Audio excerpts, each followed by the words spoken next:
Hi అండి. First time మా channel చూస్తా అంటే సబ్స్క్రైబ్ చేయండి, ఫాలో చేయండి. మరికొంత వీడియోస్ వస్తాయి. పుదీనా కొత్తిమీర పచ్చడి చేసే విధానం చూపిస్తాం మీకు. పుదీనా తగినంత కొత్తిమీర వాష్ చేసి పెట్టుకోండి. పచ్చిమిరకాయలు, టమాటా అండ్ జీలకర్ర, ఎల్లుల్లిపాయ, చింతపండు వేసుకొని ఆయిల్ హీట్ ఎక్కాక పచ్చిమిరకాయలు, టమాటా, చింతపండు, జీలకర్ర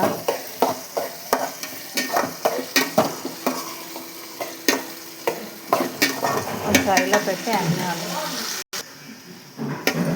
టమాటా ముక్కలు వేసాక ఇంకా కొత్తిమీర, పుదీనా వేసుకోవాలండి. వాష్ చేసి పెట్టుకోండి.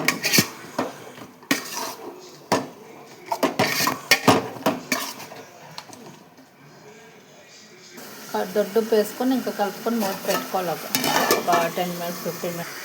టేస్టీ కోసం ఆనియన్స్ కూడా వేసుకోవాలండి. ఇందాక చెప్పడం మీకు మర్చిపోయాను. ఇంట్రెస్ట్ ఉంటే వేసుకోవచ్చు, లేదంటే లేదు, అది మీ ఇష్టం.